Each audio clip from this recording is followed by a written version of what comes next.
Hello students, welcome to SR mathematics channel.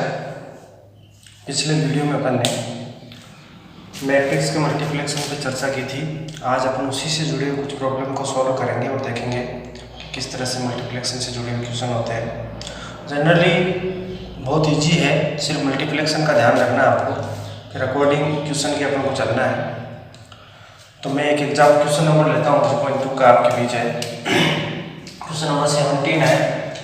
If A equal एक matrix है और I equal ये दे रखा है, फाइंड के so that A square equal के ए माइनस 2i। इसमें के की वैल्यू फाइंड आउट करनी है। मैं आपको बता चुका हूँ पहले कि किसी भी मैथमेटिकल कॉन्सेप्ट्स में अगर किसी कांस्टेंट की वैल्यू फाइंड आउट करनी होती है किसी को अप्लाई करके, तो क्वेश्चन अपने आप इंपॉर्टेंट होता है, किसी भी कॉन्सेप्ट से जुड़ा हुआ हो। तो इसमें के की वैल्यू फाइंड आउट करनी है, तो मैंने इसको लिया है। जनरली सारे क्वेश्चन प्रूव करना भी है, prove that A square equal, यहाँ पे कोई कांस्टेंट की वैल्यू 2 3 4 कुछ दे दिया, ये इसके इक्वल है, ये है, इसको प्रूव करो। इसमें कह रहा है कि ये के की वैल्यू फाइंड आउट करो, यदि ये है, ये गिवन दैट है, इसको यूज करना है, इसको हम जानते हैं और फिर इसको यूज करेंगे। तो अपन सॉल्यूशन देखते हैं। सबसे पहले क्या दिया हुआ है, given that A square equal के ए माइनस 2i। तो अपने लिए के ए स्क्वायर है, के ए है और 2i, इसको इक्वेशन नंबर 1 दे देते हैं। साथ में एक और चीज अपने लिए, इसमें ए स्क्वायर चाहिए। तो ए स्क्वायर की वैल्यू नहीं है अपने पास क्या है, we have only A equal 3 minus 2 4 minus 2, ये ए आपके पास में है, ए है और अपन को ए स्क्वायर फाइंड आउट करना है। तो ए स्क्वायर लेने के लिए क्या करना पड़ेगा, अपन को ए को ए से मल्टी करना पड़ेगा। तो A square can be written A dot A, यहाँ से क्या करेंगे आप, 3 माइनस 2 4 माइनस 2, और ये हो जाएगा 3 माइनस 2 4 माइनस 2। अब मल्टीप्लिकेशन ऑफ मैट्रिक्सेस जो कॉन्सेप्ट अपन ने देखा था पहले, इसमें क्या करना है, इसकी पहले ऑर्डर देखो, 2 क्रॉस 2 और इसका भी 2 क्रॉस 2। और रो कॉलम की कॉन्सेप्ट है, फॉलो कर रहा है ये मल्टीप्लिकेशन, 2 इक्वल है, इसलिए इसका मल्टीप्लिकेशन होगा। रिजल्टेंट का जो ऑर्डर आएगा वो भी 2 क्रॉस 2 आएगा। तो मैं डायरेक्ट कर रहा हूँ इसको। इसका रिजल्टेंट कितना आ रहा है, डमी यहाँ बना लेता हूँ मैं, A11 A12 A21 A22 2 cross 2, resultant 2 cross 2 का आएगा, ये बन गया 1 1। फर्स्ट रो फर्स्ट कॉलम से पहला एलिमेंट बनेगा इसका, first row first column, multi करो 3 into 3 और plus minus 2 into 4। First row first column, first row second column से बनेगा दूसरा एलिमेंट, कितना हो जाएगा 3 into minus 2 plus minus 2 into minus 2, 3 into minus 2 और minus 2 into minus 2। First row second column. अब सेकेंड रो फर्स्ट कॉलम, इससे बनेगा ये एलिमेंट, कितना होगा 4 into 3 plus minus 2 into 4, second row first column. अब बनेगा सेकेंड रो सेकेंड कॉलम, देखिए 4 into minus 2 plus minus 2 into minus 2। इस तरह से आपके पास में ये ए स्क्वायर आ गया। ए स्क्वायर क्या हुआ बताइए कैलकुलेट करके, 3 3 जा 9 और 4 2 जा 8, तो 9 माइनस 8 पहला एलिमेंट, ये माइनस 6 प्लस के 4, माइनस 6 प्लस के 4। यहाँ पर क्या होगा इसकी वैल्यू, देखिए A21 का ये रहा, 4 3 जा 12 है, माइनस 8, रिमेनिंग 12 है माइनस 8। यहाँ पर क्या हो जाएगा 4 8 2 जा माइनस 8 और प्लस के 4। एक बार और कैलकुलेट कर लीजिए, इसको सॉर्ट आउट करते हुए, 9 माइनस 8 1 माइनस 2 4 एंड माइनस 4, ये आपके पास में ए स्क्वायर आ गया। इसकी वैल्यू आई है a स्क्वायर की। अब by equation first we can use this equation, by equation first a square equal के A minus 2i। A square की वैल्यू कितनी हो गई 1 माइनस 2 4 माइनस 4 इक्वल के ए की वैल्यू रख दीजिए, ए की वैल्यू क्या है 3 माइनस 2 4 माइनस 2 हो गया। यहाँ से अपन इसको कैलकुलेट कर सकते हैं माइनस 2i। आई क्या है आइडेंटिटी एलिमेंट मैट्रिक्स है जो अपन को दी गई है 2 क्रॉस 2 की है 1 0 0 1। कैलकुलेट करके अपन को के की वैल्यू फाइंड आउट करनी है तो कर लेते हैं।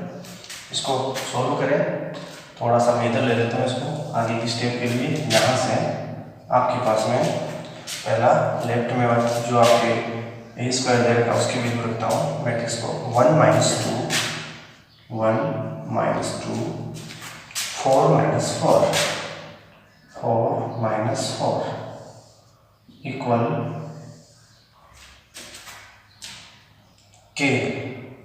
अब मैं के को इसको मल्टी करके डायरेक्ट एक रिजल्टेंट के रूप में मैट्रिक्स बनेगी वो लिख रहा हूँ के। अपन किसी स्केलर से मल्टी करते हैं मैट्रिक्स को तो every element of matrix will be multi with that constant. तो यहाँ पर अपन कैसे सबको मल्टी करेंगे, यहाँ पर हो जाएगा 3k माइनस 2k 4k और माइनस 2k माइनस 2i है वही यहाँ पे लगाएंगे स्केलर से मल्टी कर रहे हैं मैट्रिक्स को तो 2 से मल्टी हो जाएगा तो 2 0 0 2। अब सब्ट्रैक्शन ऑफ मैट्रिक्स, तो सब्ट्रैक्शन ऑफ मैट्रिक्स का क्या कंडीशन थी ऑर्डर सेम होना चाहिए और क्रॉसपॉन्डिंग एलिमेंट्स सब्ट्रैक्ट हो जाते हैं। तो क्रॉसपॉन्डिंग एलिमेंट इसके ये हैं तो 3k minus 2 minus 2k minus 0 4k minus 0 minus 2k minus 2। ये आपके पास में आ गया। इधर लेफ्ट में जो दिया गया था उसी को रखते हैं हम 1 माइनस 2 4 माइनस 4। इसी के साथ अपन अब क्या है दो मैट्रिक्स है दोनों का ऑर्डर इक्वल है, दोनों इक्वल दे रखी है तो इक्वलिटी ऑफ मैट्रिक्स अपन ने पहले देखी थी उसके अकॉर्डिंग क्या होता है क्रॉसपॉन्डिंग एलिमेंट्स इक्वल रहेंगे। क्रॉसपॉन्डिंग एलिमेंट्स को इक्वल करते हैं तो भाई इक्वलिटी ऑफ मैट्रिक्सेस क्या होगा इक्वलिटी ऑफ मैट्रिक्स करेंगे तो क्या होगा 3k माइनस 2 इसके क्रॉसपॉन्डिंग एलिमेंट ये इक्वल 1 और माइनस 2k माइनस 0 का मतलब उसका दूसरे माइनस 2k रखते हैं और इक्वल माइनस 2 इनको इक्वल करेंगे सबकी वैल्यू एक आती इधर से आप इसको इधर ले जाइए कितना हो जाएगा 3k इक्वल 3 k की वैल्यू आ जाएगी 1 और इसमें करेंगे तब भी कैलकुलेट करके k की वैल्यू आ रही है 1। तो आपको जो अननोन कांस्टेंट की वैल्यू फाइंड आउट करनी थी वो आ गई 1। इस तरह से अपन इस क्वेश्चंस को मल्टीप्लिकेशन से मैट्रिक्स के जो क्वेश्चन बनते हैं उसको इस तरह से अपन सॉल्व कर सकते हैं। सारी एक्सरसाइज इजी है, एक एक आप बुक होगी या नहीं है तो फिर NCERT से डाउनलोड करके इन एक्सरसाइज को देखें और प्रैक्टिस करें। और कोई क्वेश्चन नहीं हो तो मेरे को कमेंट में लिखिए, मैं उसके सॉल्यूशन आपको भेजने का प्रयास करूँगा। अब मैं एक एग्जाम्पल एक क्वेश्चन और कर लेता हूँ इससे जुड़ा हुआ, फिर बाद में अपना। तो देखिए स्टूडेंट्स मेरे पास में क्वेश्चन दिया गया है 21 ऑर्डर से जुड़ा हुआ मैट्रिक्स के। तो ये थोड़ा इंपॉर्टेंट है। Assume x y z w and p are matrices of order 2 cross n 3 cross k 2 cross p and n cross 3 and p cross k respectively. Choose the correct answer in the exercise. 21 number question है the restriction on n k and p so that p y plus w y will be defined are. यहाँ पर दिया गया है कि ये x y z w p के order ये दिए गए हैं और आपको इसके प्रतिबद्ध बताना है इसके लिए और वो रिलेशन आपको n k और p में बताना है। तो उसको देखने के लिए अपन क्या करेंगे, सबसे पहले मैं देखता हूँ सॉल्यूशन में ऑर्डर की जो अपन को कंडीशन बताई थी मल्टीप्लिकेशन की उसी को अप्लाई करनी है यहाँ पे। तो आपको दे रखा है यहाँ पे गिवन दैट इसमें p y मैं दोनों को दूर लिख रहा हूँ क्योंकि ऑर्डर इसमें मेंशन करना है प्लस w y। अब इसका एन पी के का रिलेशन निकालना इसके अकॉर्डिंग। तो ये कब डिफाइन होता है, तो देखिए यहाँ पर आप पी की वैल्यू क्या है, पी का ऑर्डर क्या है, देखिए पी ये रहा, ये 5th नंबर पर रेस्पेक्टिवली में इसका लास्ट नंबर आएगा। तो पी का ऑर्डर हो गया आपके लिए पी क्रॉस के, ये पी क्रॉस के स्मॉल वाला। वाई का क्या है, सेकेंड नंबर 3 क्रॉस के। और डब्ल्यू का यहाँ से देखिए ये 4th नंबर पे डब्ल्यू, इसका हो गया n क्रॉस 3। और यहाँ पर y का क्या हो गया, y का वही 3 क्रॉस के। देखिए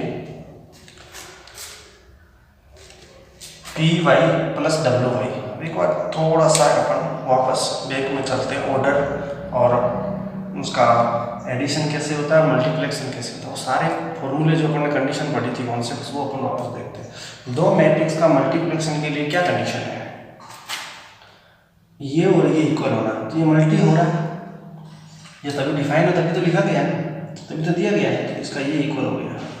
तो यहाँ से एक रिलेशन आ गया k = 3, ठीक है। और इसमें ये दोनों इक्वल है, इसका मतलब यहाँ पर आपके जो रिजल्टेंट का जो वो बना है वो क्या बना है, यहाँ से k = 3 एक रिजल्ट आ गया। अब इसको आप क्या लिख सकते हो, पी वाई जो मैट्रिक्स है, पी वाई मैट्रिक्स, उसका ऑर्डर क्या होगा, पी क्रॉस के और प्लस डब्ल्यू वाई का एन क्रॉस के। अब ये दोनों यहाँ से k = 3 आ गया, अपने यहाँ से इक्वल आ रहा है, तो इसको लिखने की जरूरत नहीं। अब यहाँ से इनको दोनों को ऐड मल्टी करेंगे, तो मल्टी के बाद में जो रिजल्टेंट आएगा उसका ऑर्डर ये होगा, और इसके मल्टी के बाद में रिजल्टेंट का ऑर्डर ये होगा। अब दोनों मैट्रिक्स ऐड हो रही है, तो ऐड कब होती है, जब उनका ऑर्डर सेम हो। तो ऑर्डर सेम होने के लिए क्या है, के कॉलम्स की संख्या, तो कॉलम्स के नंबर तो इक्वल है, लेकिन रोज की इक्वल अलग है, तो वो भी इक्वल होनी चाहिए, तभी तो क्या होगा, डिफाइन होगा इनका एडिशन। तो क्या करेंगे अपन, यहाँ पर ये और ये इक्वल होगा, क्योंकि एडिशन डिफाइन है ना, इसलिए ये दोनों इक्वल होगा। तो P = n। तो आपके पास में दो रेस्ट्रिक्शंस आगे प्रतिबंध, k = 3 एंड P = n। अब इससे आप इसमें से देखिए k = 3 और P = n, ए ऑप्शन अपने पास में सही है इसका, ये रहा। तो इस तरह से अपन कर सकते हैं। एनसीईआरटी में लगभग 20 क्वेश्चन अपने ऑब्जेक्टिव आते हैं, तो इस तरह के क्वेश्चन का बहुत चांस बन जाता है अभी। तो ऐसे क्वेश्चन जो हो ऑटो बेस्ड हो, ये कॉन्सेप्ट का बेस्ड क्वेश्चन है और पूरा आ जाता है, इसमें एडिशन और मल्टीप्लेक्शन सभी काउंट होते हैं कॉन्सेप्ट। तो ये थोड़ा सा इंपॉर्टेंट है, ध्यान से देखेंगे इसको। इसी से जुड़ा हुआ एक क्वेश्चन और है, वो मैं और करवा देता हूँ आपको। ये क्वेश्चन इससे जुड़ा हुआ एक और है, तो मैं आपको बता देता हूँ। If n = p, then the order of the matrix 7x - 5z is, इनमें से अपना रिस्ट्रिक्शन देखना है, कौन सा है, कौन करना है इसको। तो सॉल्यूशन में अपन एक बार उसको लेते हैं, जो गिवन है, क्या गिवन है, मैथ्स का जो एक नियम बताया था कि या तो जानते नहीं जानते उसको मानते, if we assume that and we know that, या तो जानते नहीं जानते उसको मानते हैं। यहाँ पर क्या है दिया है, उसको जानते, क्या दिया है, 7x - 5z, ये गिवन दैट है। तो इसका ऑर्डर देखिए, अक्स का ऑर्डर क्या है, 2 क्रॉस n, और z का ऑर्डर क्या है, z का ऑर्डर आपके 3rd नंबर का देखिए 2 क्रॉस p। तो आप यहाँ से क्या देखेंगे, 7 एक स्केलर है, इससे किसी मैट्रिक्स को मल्टी करते हैं, तो मैट्रिक्स को मल्टी करने पर 2 क्रॉस n का मैट्रिक्स है, और यहाँ पर z 2 क्रॉस p का मैट्रिक्स है। तो ऑर्डर सेम होने पे सब्ट्रैक्शन और एडिशन होता है। तो यहाँ पर इसके ये दोनों सेम होने चाहिए, तो 2 तो सेम है, कौन सा बच गया, n और p। तो इसके डिफाइन होने के लिए, सब्ट्रैक्शन के डिफाइन होने के लिए क्या रिक्वायरमेंट है, 2 इक्वल है तो ये भी इक्वल होंगे, तभी तो ऑर्डर इक्वल होगा। तो n = p, तो n = p कौन सा ऑप्शन देखिए, अब n = p नहीं है, आपसे क्या कह रहा है, इसका ऑर्डर क्या होगा इस मैट्रिक्स का, तो इस मैट्रिक्स का ऑर्डर सेम होना चाहिए दोनों का। तो इसको क्या कर सकते हैं, n और p इक्वल आ गए यहाँ से, तो n और p इक्वल आ गया, तो क्या कर सकते हैं, या तो 2 क्रॉस p है या 2 क्रॉस n है, या p क्रॉस n मान सकते हैं, जो भी है। तो देखिए n = p आ गया, तो आप n p में से एक को रख दो, और 2 के इक्वल होने की कोई आवश्यकता, कोई गुंजाइश नहीं है। तो अपन देखेंगे एन और पी को एक करते हैं, तो क्या कर सकते हैं 2 क्रॉस एन, ठीक है 2 क्रॉस एन, और एन के इक्वल ये भी 2 क्रॉस एन, तो दोनों सेम होंगे, इसका रिजल्टेंट जो मैट्रिक्स आएगा उसकी भी 2 क्रॉस एन, ये 2 क्रॉस एन है। क्या है कि इसके ऑप्शन सेम से दिख रहे हैं, यहाँ से अपन को इसे गेस करके ऐड करना है इसमें, ये देखेंगे आप। इंपॉर्टेंट क्वेश्चन है ये भी, कॉन्सेप्चुअल है, थोड़ा सा विशेष भी है, तो इस पर आप देखेंगे। इस तरह के और भी क्वेश्चन जो एनसीईआरटी में है और जो मैथमेटिक्स के अपने सीबीएसई की पॉपुलर बुक है राडी शर्मा, उसमें भी आप